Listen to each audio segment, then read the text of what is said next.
Fala pessoal, bem-vindo a mais um vídeo do nosso canal. Hoje falando aí do desempate da quarta fase da Copa do Mundo. Tivemos aí muitas emoções, né? Carlsen, depois de um drama aí, acabou passando do Keimer e avança de fase, né? Vai para as oitavas de final aí da Copa do Mundo do Absoluto. Vai enfrentar o Ivanchuk, né? Que também passou ali do Sanal, né, do turco match duro também. Então vamos ter um Carlsen e Ivanchuk aí na próxima fase. Bastante interessante esse match aí, um duelo de gerações realmente. Tivemos aí o Prague despachando de maneira contundente. O Nakamura fez 2-0 ali nas partidas de 25-10. E no feminino, destaque aí para a Elizabeth Pats, que eliminou a campeã mundial, né, e pré-ranqueada número 1, Jun En-jun. Vai falar um pouquinho desse match também. Mas antes da gente começar, você deixa o like e se inscreva no canal se você ainda não está inscrito, que é muito importante pra gente. Bom, Carlsen Keimer foi um drama. Nós vimos ali na pensada, o Keimer ganhou de brancas, o Carlsen deu o troco dramaticamente para levar para o desempate. Hoje no desempate, primeiro, né, nas duas partidas de 25 minutos com 10, o Carlsen deixou escapar grande vantagem nas duas partidas, vantagem decisiva, e acabou empatando. E aí o match foi prolongado para 10 minutos com 10 segundos, né? E duas partidas nesse ritmo. A primeira terminou em empate e o Carlsen só veio a ganhar na segunda partida do 10 com 10, que foi essa aqui, né? A gente vai mostrar alguns trechos dos momentos mais críticos aí das partidas. Ele converteu esse final de dama, que não é tão simples, né? Apesar de ter dois peões a mais e ter os peões da ala do rei quebrados, né? E ele acabou convertendo muito bem, o que é muito característico do jogo dele, a conversão de finais difíceis. Vamos dar uma olhadinha aqui nesse final. Nesse momento aqui, as pretas jogaram dama D3, defende o peão de G6, tem umas ameaças de cheques aqui, podem incomodar. O Carlsen jogou B4, dama G6 cheque, ele põe o rei em H2, né? Aqui o rei fica numa posição segura, não tem nenhum cheque para as pretas. O Keimer aqui voltou para D3. Vocês reparem que nesse momento eles já estão com menos ali de 1 minuto, né? Jogando ali com os 10 segundos de acréscimo. O Carlsen, em alguns momentos, ele vai usar essa coisa do acréscimo para acumular um tempinho no relógio. Dá uns cheques ali, sem muito progresso, mas ganha um tempinho no relógio. Dama G4, dama D6 cheque, rei G2, dama B6. O Keimer mantém esse peão de B defendido.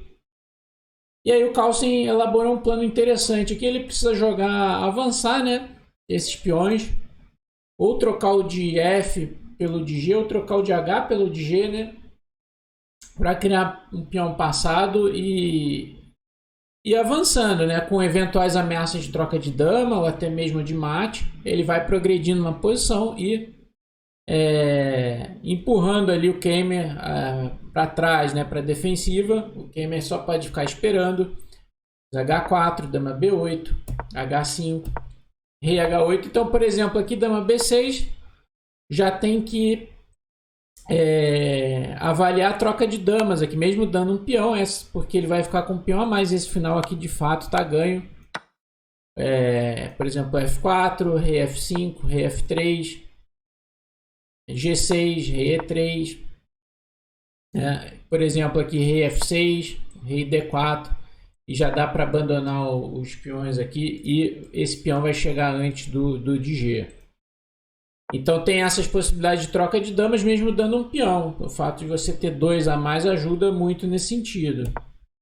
O Keimer então jogou rei H8, dama G5, dama E8 e H6 jogou o Carlsen. Um lance interessante aqui, né? Porque não é tão intuitivo a gente trocar esse peão, porque ele vai ficar com os dois passados aqui que são dobrados, né? Seria mais intuitivo e tentar trocar o peão F e tal. Mas aqui o que o Carlsen fez está perfeito. ele vai expor o rei das pretas, né? Aqui ele dá um monte de cheque para acumular um tempinho no relógio, é uma estratégia prática típica nesses finais. Dama E2, dama G6, rei F8, sempre com cuidado para não repetir o gamer, com cuidado para não levar uma troca de damas aqui. Rei E7, dama E4, cheque. Rei G7, dama E4, um lance, bota a dama numa posição central, defende o peão de B4, né? As pretas não tem nenhum cheque. Dama F1, mandou F4, dama rei F6, dama G1, cheque, dama G2, né? E acabam cheques.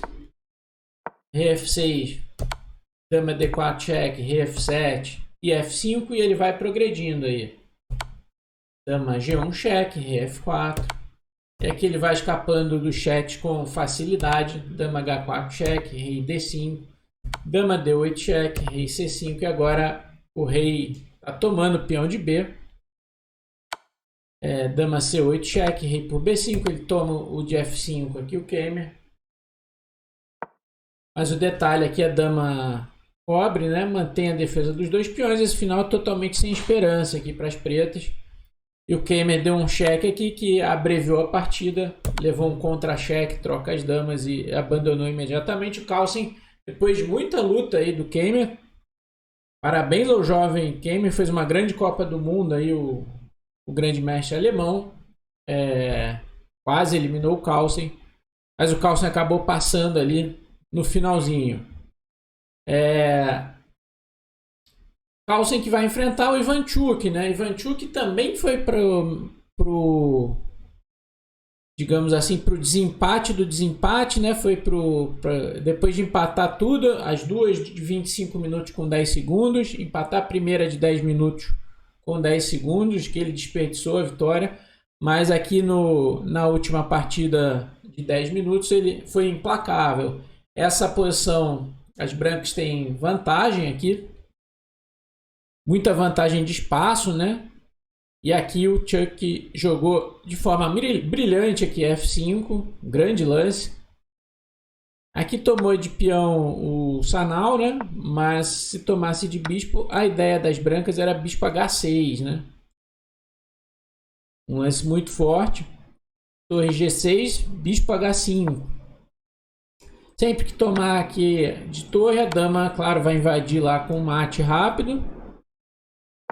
Então, aqui simplesmente está ganhando material, né? Depois de torre G6, bispo H5, está ganhando a qualidade com vantagem decisiva. Depois da tomada de peão, veio o bispo H6 do mesmo jeito e está ganhando a qualidade de novo. Aqui tentou resistir um pouco, aqui o grande mestre turco, cavalo F8, bispo toma G7, rei toma G7, dama toma F5, mas agora está totalmente perdido. A conversão do Chuck foi bem tranquila aqui. Rei H7, dama F3, dama E8, bispo toma B5, desviando a dama da defesa do cavalo. Dama E2, cheque, torre G2, dama E4, dama E7, cheque, rei H6. Deu um chequinho ali em G5, rei H7. E agora o sólido dama G4 para trocar as damas. Mandou rei H6, E6, peão passado decide aqui, né? Dama toma, torre toma, rei H5. E depois de torre G1, as pretas abandonaram. Então o Ivanchuk passa para as oitavas de final para encarar o Carlsen. Vai ser um grande match, sem dúvida nenhuma. Destaque para a grande atuação do Praggnanandhaa, do jovem indiano, que eliminou nada mais nada menos que o Nakamura, pré-ranqueado número 2 do torneio. Número 2 do mundo, né, também. E assim, foi de forma contundente. O Prag fez 2-0 nos 25 minutos com 10 e praticamente foi tudo decidido numa, digamos assim, tragédia de abertura aqui. O Nakamura inverteu aqui, fez uma inversão de lance na abertura ou confundiu alguma coisa nessa abertura inglesa aqui. A variante dos 4 cavalos com E5, G3, bispo B4, cavalo D5, bispo G2 é outro lance aqui, normal, teórico, cavalo D5, E4, cavalo vai para H4, Reparem que G5 aqui não é bom, né? Tem a casa F5. Mandou roque aqui o Pragnananda. Bispo G2. T6. Agora tem que ficar de olho, né? O bispo está controlando a casa F5. O bispo tira a casa G2. Esse cavalo está meio sem casa. E aqui jogou roque o Nakamura. Tem outras opções aqui como A3 aqui. Tomar o cavalo, tomar o bispo, né? Jogar A3, cavalo C6 e D3. E defende aqui com o bispo. Tudo isso é possível. Mas mesmo o roque dele é possível aqui. Só que agora você tem que estar disposto a sacrificar uma peça. Porque as pretas têm G5. Né? E o cavalo está sem casa. Mas é claro, está avançando o peão do roque. Pode ter alguma coisa aqui para as brancas. E realmente tem uma compensação muito boa, né? Se as brancas jogarem D4 aqui. Provavelmente o Naka se confundiu aí, né? Ele não jogou D4. O ponto é que se G toma H4, aqui bispo G5 ganha, né? Vai recuperar a peça que está cravada aqui, o cavalo, com um ataque decisivo. Mas é claro, o Prag pode jogar H6 para defender aqui o peão. Mas mesmo essa posição aqui, um lance como F3 aqui, para abrir aqui a posição na ala do rei, né? Se G toma H4, cavalo por B4, cavalo por B4, bispo por H6. É uma posição aqui que já tem um peão pela peça aqui e tem o rei preto tá aberto, né? Tem compensação. É bem perigosa essa posição, ainda mais numa partida rápida, né? De jogar com as pretas. Então D4 aqui era o lance correto, né? Mas o Naka acabou jogando A3. E depois de bispo A5, agora D3, simplesmente depois de cavalo por D5, C por D5, o Prag jogou muito bem. Cavalo B8, o cavalo sai do ataque, não para cá, porque tamparia o caminho do bispo, tampouco para E5. E aí esse cavalo vai ser atacado, tem F4, D4 aqui.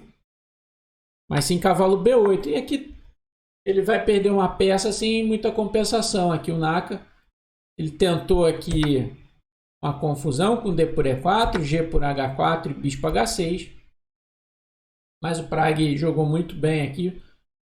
Depois de torre E8, G por H4, dama por H4, dama C1, F6. Essa posição objetivamente está perdida. Tem alguma confusão aqui por conta do rei exposto aqui das pretas, mas o Prag não teve problemas, na verdade, para converter a peça e venceu aí a primeira de 25-10 com as pretas, deixando o Naka numa situação muito difícil. A segunda, o Naka tentou jogar uma pirque ali de forma arriscada demais e acabou perdendo. O Prag fez 2-0 de maneira contundente, né? Ele vai pegar agora o grande mestre húngaro Berks. Então, inclusive o Prag é favorito ali no rate, né? Tem 2.615 o Berks contra 2.600 alto ali do Prag, né? Então ele é favorito. Então tá indo muito bem aí o jovem indiano, que elimina de maneira contundente o número 2 do evento, Nakamura. E aqui para fechar, né, vamos ver o grande resultado aí do feminino. A Elizabeth Patz eliminou a campeã mundial Ju En-jun, pré-ranqueada número 1, a Ju, né? Na segunda partida dos 25 minutos. A primeira empatou e ela venceu muito bem aqui. Essa posição as brancas têm vantagem, né? Elas estão claramente mais ativas, dominam a coluna aberta B, tem a sétima fila, ainda não tem nada a mais. Ela jogou muito bem aqui torre C7, dama A6 jogou a Jun em Jun, trocando as damas aqui. Aqui a Elizabeth Paz. Bispo C5. Não dá para tomar o peão, porque bispo toma, torre C8 é mate, né? Mate do corredor. Tentou E5 aqui a Ju. C3, E por D4, C por D4. Deu um respiro aqui para o rei com H6, mas veio aquela desagradável, né? Para Ju, né? Dobrada aqui na sétima, duas torres na sétima. Bispo por D4, bispo por D4, torre por D4, torre por F7. Ela defendeu aqui com torre G4. Uma boa defesa, mas claramente as brancas estão melhores aqui nesse final. Com essas duas torres na sétima, as torres pretas estão passivas em A6 e G4. Tem peões fracos na ala da dama. Mandou a torre de FC7 aqui. A Elizabeth, torre G6, torre B8, cheque, rei H7 e H4. Esse é um momento aqui decisivo, né? Para seguir jogando aqui, teria possivelmente que entregar um peão aqui com C5. Por exemplo, se torre de C, C8, dá para jogar a torre de G, B6, né? Dá uma casinha para o rei, propõe a troca das torres. Final de uma torre só teria chances de empate, mesmo com peão a menos. No entanto, aqui a Ju errou com A4 e a Paz aproveitou muito bem aqui com torre C, C8. Talvez ela estivesse esperando H5 aqui, a Ju. Mas depois de torre G5, não dá tempo de ameaçar mate, porque está tomando peão. Porém, dá para começar com torre de C, C8, ameaçando mate. E agora, se a torre sai, H5 é decisivo, né? Ameaçando torre H8. Foi o que aconteceu também contra a torre F6. H5 é decisivo. G5 dessa casa, mas agora o mate vem de outra maneira pela sétima fila, torre C7. Então a Elizabeth Paz elimina a Jun em Jun, vai às quartas de final. O feminino já vai para as quartas de final. E ela vai pegar a Ana Muzychuk, que venceu a irmã no confronto caseiro ali, né, contra a Maria Muzychuk. Também foi no desempate ali, 2,5, 1,5 para Ana Muzychuk. Vamos ter esse confronto aí nas quartas de final. Então é isso, dia intenso aí na Copa do Mundo. Se você gostou, deixa o like e se inscreva no canal se você ainda não está inscrito. Então, valeu e até a próxima.